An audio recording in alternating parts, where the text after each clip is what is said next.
शकुनी और उसका चौसर का खेल नहीं होता तो महाभारत का महान युद्ध भी नहीं लड़ा जाता। ये वो खेल है जिसने पांडवों को अपना राज्य, अपना धन और अंततः खुद को और द्रौपदी को दुर्योधन के दासी के रूप में खो देना पड़ा। ये वो खेल था जिसके कारण द्रौपदी का वस्त्रहरण हुआ, और ये सब एक व्यक्ति शकुनी और उसके जादुई पासे के कारण हुआ। जबकि अक्सर ये समझा जाता है कि कौरवों ने चौसर का खेल निष्पक्ष तरीके से नहीं जीता, और ये शकुनी का पासा था जिसने पांडवों को हराने के लिए चालें चली। बहुत से लोग नहीं जानते ये जादुई पासा क्या था। शकुनी को अपना जादुई पासा कहाँ से मिला। कहानी धृतराष्ट्र के विवाह से पहले शुरू होती है, जब वो सिर्फ एक राजकुमार था। जब गांधारी विवाह योग्य थी, उसके पिता गांधार नरेश उन्होंने अपनी बेटी के भविष्य और विवाह की संभावनाओं को बेहतर ढंग से समझने के लिए उसकी कुंडली दिखाई। बाद में पता चला कि गांधारी की कुंडली में दोष है और उनकी कुंडली के अनुसार उनका पहला पति मर जाएगा। इसे टालने के लिए ज्योतिषियों के सलाह पर गांधारी ने एक बकरे से शादी कर ली।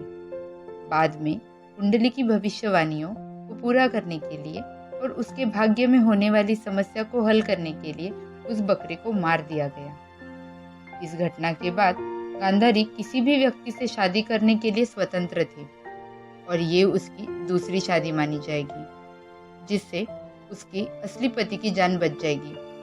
जब पितामह भीष्म गांधारी के लिए धृतराष्ट्र का प्रस्ताव लाए तो गांधारी ने यह प्रस्ताव तुरंत स्वीकार किया, लेकिन उसके पिता चाहते थे कि वो एक अंधे व्यक्ति से शादी करने से पहले अपने फैसले पर पुनः विचार करे।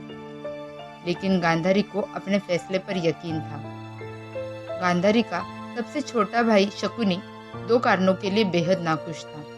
एक, धृतराष्ट्र का अंधापन, और दूसरा इसलिए कि धृतराष्ट्र को अपनी अंधेपन के कारण से हस्तिनापुर का राजा बनने योग्य नहीं माना गया था।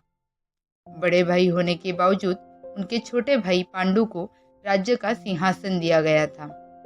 हालांकि उन्होंने निर्णय में अपनी असहमति व्यक्त की, लेकिन अंततः निर्णय गांधारी का था और इसलिए वो कुछ नहीं कर सकता था। इसके बाद ही गांधारी और धृतराष्ट्र की शादी हुई।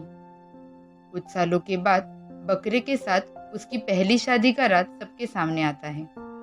धृतराष्ट्र और पांडु बात छुपाने के लिए गांधार नरेश पर क्रोधित हो गए और उन्होंने विश्वासघात के लिए गांधारी के पिता और उसके भाइयों सहित परिवार के सभी पुरुष सदस्यों को कैद कर दिया।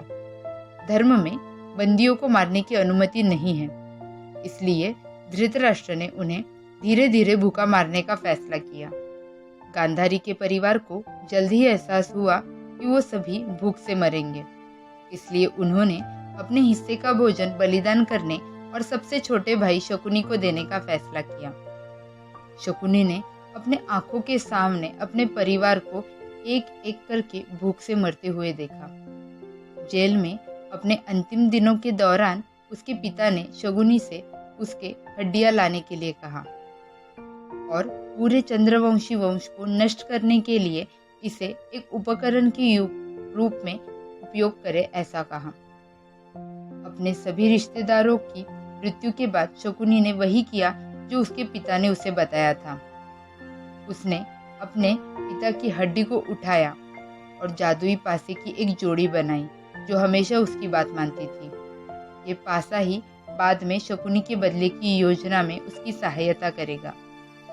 बाद में शकुनी को जेल से रिहा कर दिया गया और वो दुर्योधन से सबसे करीब हो गए और बदला लेने की अपनी योजना पर शुरू हो गए, जिसमें उनके परिवार की मौत का बदला लेने के लिए धृतराष्ट्र के 2 पुत्रों यानी कौरवों का विनाश शामिल था। इस कहानी के दूसरे संस्करण में ऐसा लिखा गया था कि शकुनी का पासा हाथी के दांत से बना था और उसका पासा जादुई नहीं था, लेकिन ये शकुनी की चालबाजी और भ्रम पैदा करने वाली शक्ति थी जिसने उसे चौसर का खेल जीतने में सक्षम बनाया था।